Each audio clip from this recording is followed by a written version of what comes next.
नमस्कार Odia study helper YouTube channel को मु समस्त स्वागत करुच्ची। देखंतु आपनकर आरआई एआरआई अमीन एग्जाम रो जहाँ सब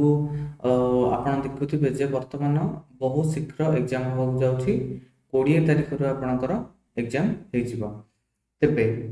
एई वीडियो रे डिस्कशन करिबा एग्जाम स्ट्रेटजी ऊपर को जिंस को नै कि आपण प्रिपेयर हेबे।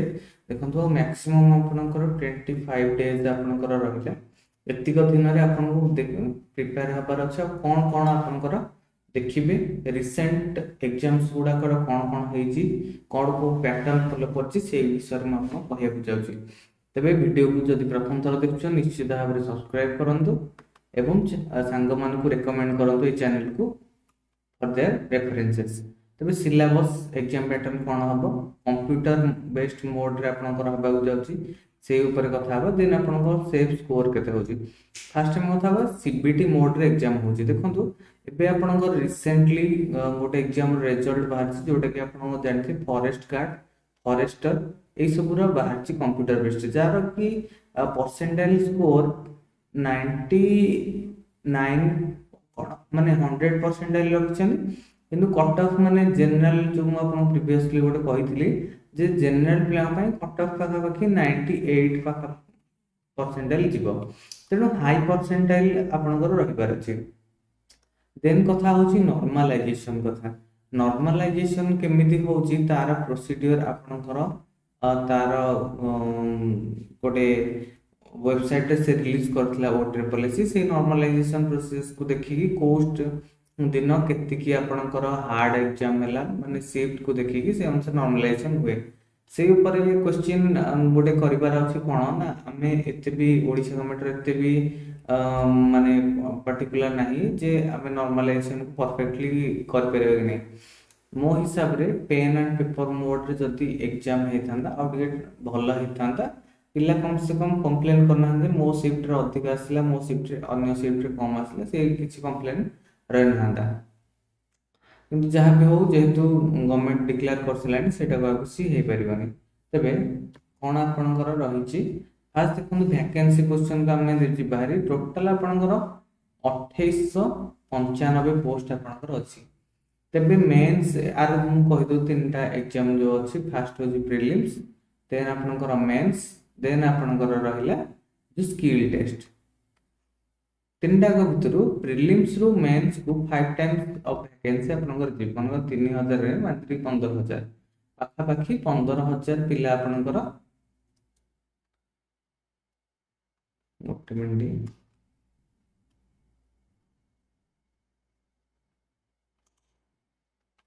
हाँ देखंतु पाखा पाखी 15000 पिला आपनकर जीवाकू जाउछंती फॉर मेन्स एग्जाम। फास्ट आपन को चेष्टा करबा को पड़िबो जे मु 15000 पिला भीतर को जीबी पाखा पाखी 5-6 लाख पिला बसिबे एग्जाम रे सेही भीतर आपन को टॉप 15000 भीतर आपन को आसीर अछि। फास्ट ए जिंसटा को आपन भाबिया पड़िबो जदि आपन 15000 भीतर आसले हेरी तापर नेक्स्ट आपनकर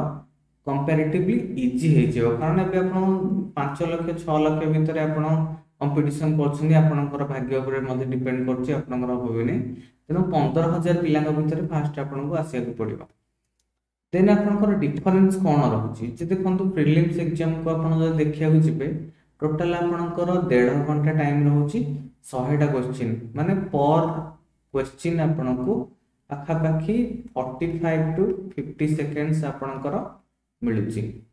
हाँ मानि पारिबा आपण जीएस गुडे को 20 टा क्वेश्चन शीघ्र माने 5 मिनिट 6 मिनिट रे कर देबे। मैथ टाइम नबो रीजनिंग टाइम नबो इंग्लिश किछ मात्रा नबो ओडिया तो शीघ्र कर पेरे देनो मैथ एवं रीजनिंग जो पिला मानकर प्रैक्टिस नथिबो से माने हैरान रे पड़िबे तेनु अन्य जो सब जिंस को एडजस्ट करिया पे आपण को एई तीनटा टॉपिक को शीघ्र ऑनलाइन मोड रे करे अछि। आपण को जो रिव्यू पुणी थे जोड़ा को डाउट हो पुणी रिव्यू करेंगे कि गोटे क्वेश्चन को धरिकी आप बस जाए आउ चेष्टा करूँ मैथ टाक आग करेंगे ना कारण मैथ टाइम कंज्यूमिंग यही गुड़ाक सब जोड़ा को आप सहज लगुच जनरल स्टडी इंग्लिश ओडिया ये दुटा भर जोड़ा जोड़ा आपको सहज लगुच से जिन गुड़ाक आग कर नहीं जातु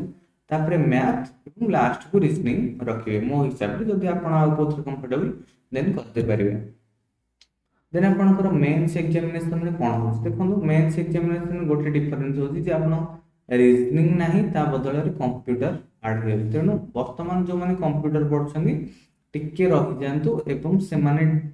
दया करके पढ़ंतु रीजनिंग रीजनिंग को जते पारिबे एठी आपनकर देखंतु 3 घंटा रहउची 180 क्वेश्चन देखिया बोले आपन टाइम जहाले भी टिके कंपैरेटिवली अधिक मिलबे गोटे मिनिट बहुत क्वेश्चन मिले तेणु आप निश्चित भाव में यही जिनस मैथ टाक अधिक फोकस देकी करेंगे युवा बहुत क्विक क्विक सारे पड़ो मैथ टाक आराम करेंगे जमी मैथ रे 40 क्वेश्चन पाखापाखि सब क्वेश्चन ठीक हुए यहाँ को आप जदि जो मेन्स रे जो पिलांकर मैथ भल हम से निश्चित भाव में एग्जाम टाक क्रैक कर दे पारे। आउ कौन रहा आपणकर सेफ स्कोर कथा देखो आप रिसेंटली जो सब एग्जाम देखिले जे बहुत माने परसेंटाइल बहुत 99 परसेंटाइल ही रखिले आपन को रखिया पड़े जेतु एग्जाम हेने हमें सेमि किछ कहि परबेनी किंतु आपन बेस्ट दियंतु जेमिति आपनकर अधिक रु अधिक आसीबो। आ कोन आपनकर रहला इंपोर्टेंट म कहि दोछि जे आपनकर फास्ट कथा होछि रिसेंट जो सब एग्जाम सुडा हेतिला जेमिति कि आपनकर रिसेंटली जो सब होइतला ओडिसा सीएचएसएल एग्जाम हेतिला तार क्वेश्चन पैटर्न को देखंतु जेमिति कि मु जीके रे वर्तमान किछि दिन हला लक्ष्य करछि कि रिसेंट एग्जाम सुडा करे जे आपनकर हुज क्वेश्चन माने एई एजेंसी रो चेयरमैन के यार हेडक्वार्टर कोठी एई क्वेश्चंस गुडा बहुत क्वेश्चंस अछि जोडा कि आपनकर एसएससी लेवल रो जेमिति से आगुर जेमिति क्वेश्चन पकाय से टाइप रो फॉलो होछि तेणु से क्वेश्चन गुड़ा निश्चित भाव में देखो सेमती आप